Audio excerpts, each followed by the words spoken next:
जो लोग बुद्धिमान हैं वह ये जानते हैं कि शब्द हथियार की तरह होते हैं, जिनसे किसी को भी बचाया जा सकता है या किसी को भी मारा जा सकता है। अब आप सोच रहे होंगे कि शब्दों से किसी को कैसे मारा जा सकता है, तो जरा सोचिए, ज्यादातर आत्महत्याओं के पीछे किसका कारण होता है? किसी के पति ने कुछ कहा, किसी के पिता ने कुछ कहा और उन लोगों ने आत्महत्या कर ली। ये आत्महत्या किसके कारण हुई? वो पीड़ित के मन को इतना दुखी कर गए कि उसके मन से वो दुख सहना और ज्यादा बर्दाश्त करना नामुमकिन सा हो गया और इसी वजह से उन्होंने आत्महत्या कर ली। ऐसे ही आपके शब्द किसी को नया जीवन प्रदान कर सकते हैं। जब कोई आदमी उदास होता है या दुखी होता है तो आपके शब्द उसमें एक नया जोश, एक नया उत्साह भर सकते हैं और एक हारा हुआ आदमी अपने जीवन में एक नई शुरुआत कर सकता है, सिर्फ शब्दों के माध्यम से, हमारी वाणी के माध्यम से।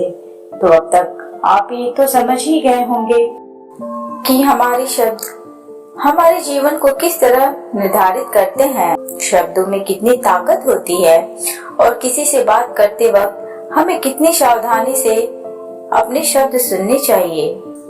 आज की जो बौद्ध कहानी मैं आपको सुनाने वाली हूँ, उसमें आपको सीधे सीधे तौर पर कुछ ऐसे तरीके पता चलेंगे, कुछ ऐसी परिस्थितियाँ पता चलेंगी जहाँ पे आपको हमेशा चुप रहना चाहिए।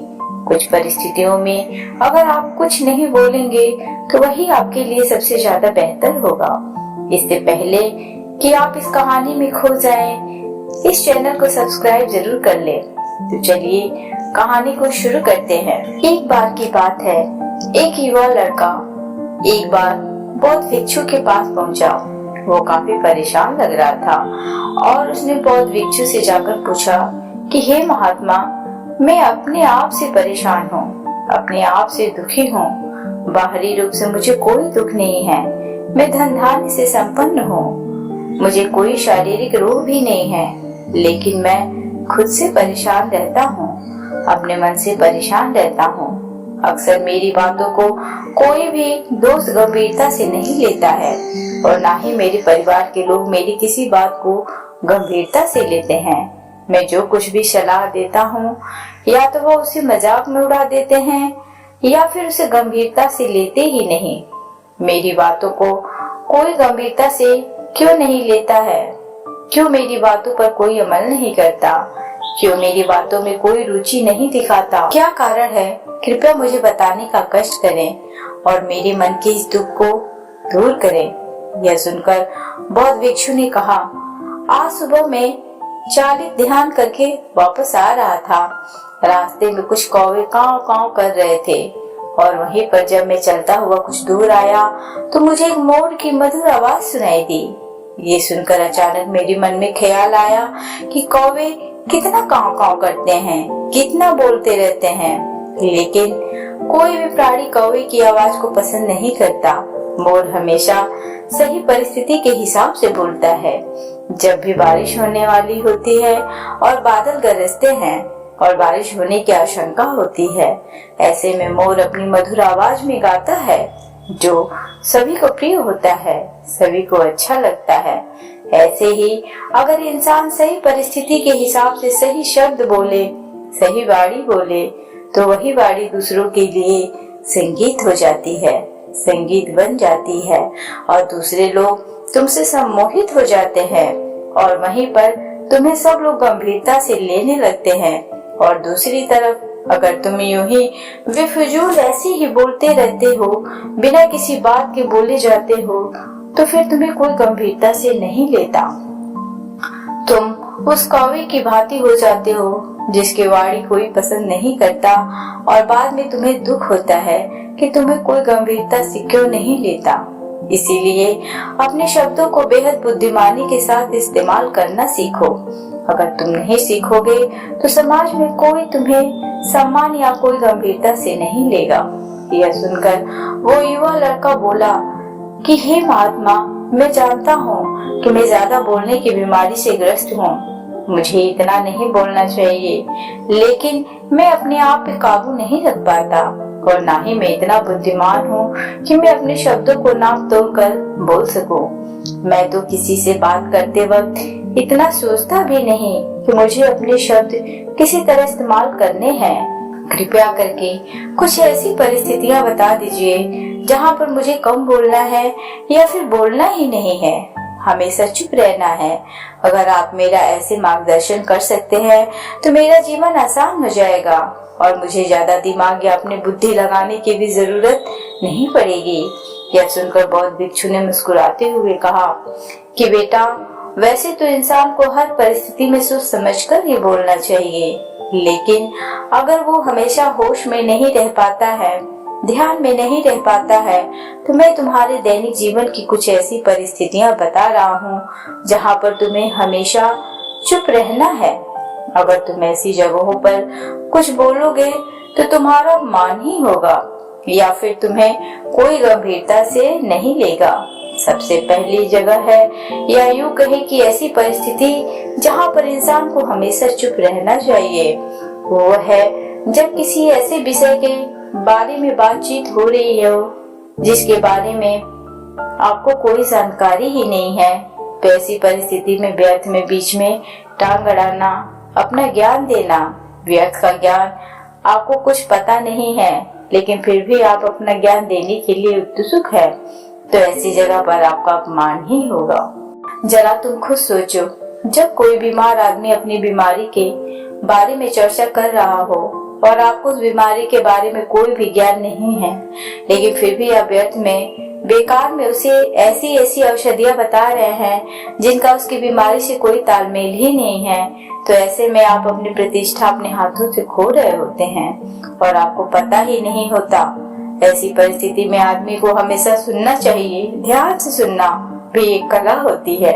अगर आप सुनने का दिखावा करेंगे तो कहीं न कहीं सामने वाले आदमी को ये एहसास हो जाता है कि मेरी ये बात पूरे ध्यान से नहीं सुन रहे हैं। इसीलिए जब आपको किसी विषय के बारे में पूरी तरह से जानकारी ना हो तो वहाँ पर केवल अपने कान लगाना ही ज्यादा महत्वपूर्ण होता है, ज्यादा जरूरी होता है।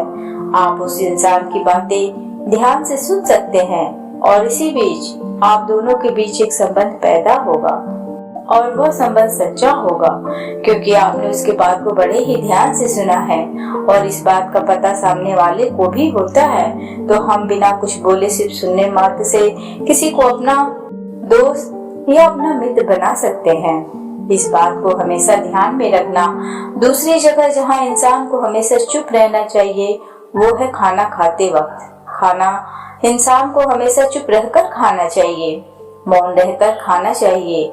महात्मा बुद्ध और उनके भिक्षु हमेशा चुप रहकर भोजन करते थे, शांत भाव से भोजन करते हैं, परिपूर्ण होकर भोजन करते हैं, पूरी तरह से करते हैं, एक एक टुकड़े का स्वाद लेकर भोजन करते हैं और ऐसा भोजन जब आपके शरीर में पहुंचता है तो वो आपके अंग अंग तक ऊर्जा पहुंचाता है। अक्सर हम भोजन करते वक्त कुछ ना कुछ बोलते रहते हैं, कुछ ना कुछ सुनते रहते हैं, लेकिन मौन रहकर पूरा स्वाद लेकर उस भोजन को कभी नहीं करते। हम उस भोजन को करते वक्त आधे अधूरे ही रहते हैं और इसीलिए हमारा शरीर रोगों से ग्रस्त हो जाता है। जरा तुम खुद सोचो, बौद्ध भिक्षु हमेशा भिक्षा लेकर भोजन करता है और भिक्षा भी कितनी बिल्कुल मामूली सी, और वो भी एक वक्त भोजन करने के बाद भी वो इतने स्वस्थ रहते थे, इतने उत्साह, जोश और आनंद से भरे होते थे।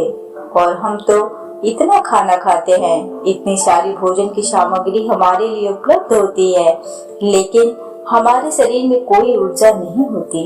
इसका सबसे बड़ा कारण होता है कि हम अपना भोजन होश में नहीं करते हैं, परिपूर्ण होकर नहीं करते हैं, मौन रहकर नहीं करते हैं। इसीलिए अपना भोजन हमेशा मौन रहकर ही करो। तीसरी जगह जहाँ पर अगर आपने चुप रहना सीख लिया तो इसका मतलब यह है कि आपने अपने ऊपर विजय हासिल कर ली। जी हाँ, गुस्से में शांत रहना या चुप रहना इतना आसान नहीं होता है। अक्सर हम गुस्से से भरकर कुछ ऐसे शब्द या शब्द बोल जाते हैं जिसका पछतावा हमें हमेशा रहता है, लेकिन जुबान से निकला हुआ शब्द वापस नहीं हो सकता, उस शब्द को मिटाया भी नहीं जा सकता। अब वो जिंदगी भर हमारे दामन से जुड़ चुका है और वो गुस्से में बोला कि अब शब्द हमारे मन को समय समय पर बेचैन करता रहता है, दुखी करता रहता है।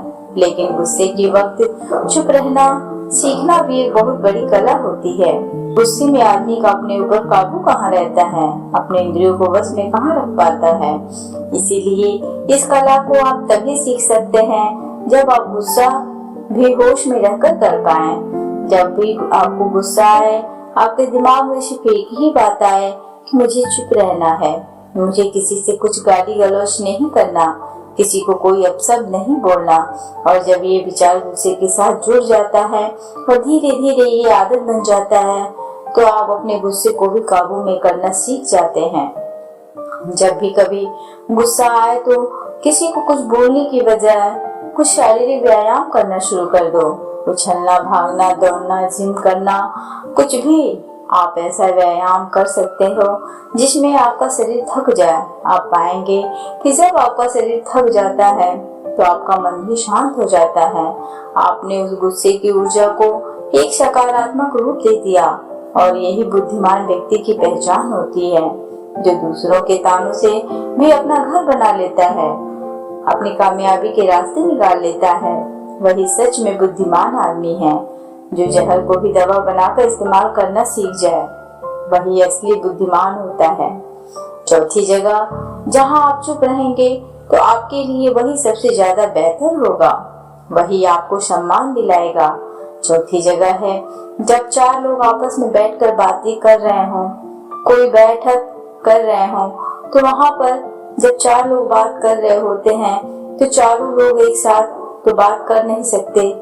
एक बार में एक व्यक्ति बोलेगा और तीन सुनेंगे, तभी वो बैठक कामयाब हो पाएगी, तभी वो चर्चा सही रूप से आगे बढ़ पाएगी।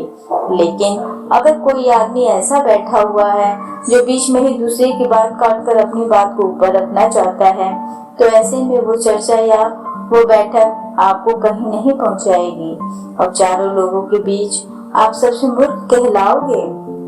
अगर आपको अपनी बात कहनी है तो सामने वाले को अपनी बात पूरा करने दो, उसके बाद अपने विचार रखो। यही एक भद्र पुरुष या फिर कहीं अच्छे आदमी की पहचान होती है।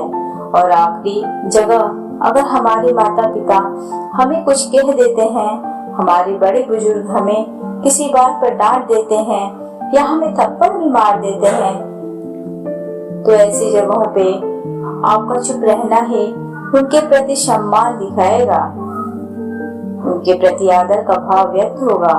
अगर आप उनके सामने उनका विरोध कर देते हैं, उनका प्रतिरोध कर देते हैं, तो वो गुस्सा तो थोड़ी देर बाद शांत हो जाएगा, लेकिन वो कही गई बात, वो विरोध किया हुआ शब्द या फिर कुछ भी उल्टा सीधा हमेशा आपके मन को सताएगा। और आपके माता पिता को हमेशा यही लगेगा कि आज ये हमारी इज्जत नहीं करता, आज ये हमारी बात नहीं मानता, क्योंकि ये कमाने लग गया है, ये बड़ा आदमी बन गया है।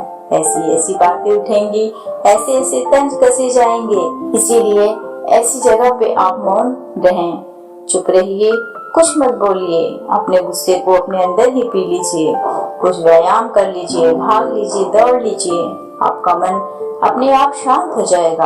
आखिर में बौद्ध भिक्षु ने अपनी बात को खत्म करते हुए कहा कि कम शब्दों में अपनी भावनाओं को उतारना सीखो। शब्द हथियार की तरह होते हैं, बोलो तो होश में बोलो, ध्यान में बोलो, जीवन शैली ऐसी बना लो कि आप जब भी बोलो पूरे होश में रखकर बोलो, पूरे आनंद के साथ बोलो, पूरे प्रेम के साथ बोलो। ऐसी वाणी बोलो जो दूसरे के दिल को ठंडक पहुंचाती हो, दूसरे के मन को भी शांत कर देती हो। और वो तभी संभव है जब आप प्रतिपल होश में रहकर बोलें। इसके बाद वही लड़का बौद्ध भिक्षु के सामने नतमस्तक हो गया और उनको प्रणाम करते हुए अपने घर वापस लौट गया। तो दोस्तों, कैसी लगी आपको ये कहानी, कमेंट बॉक्स में जरूर बताएं। अगर कहानी पसंद आई हो तो प्लीज इसे लाइक, शेयर एंड सब्सक्राइब करना ना भूलें। Thanks for watching.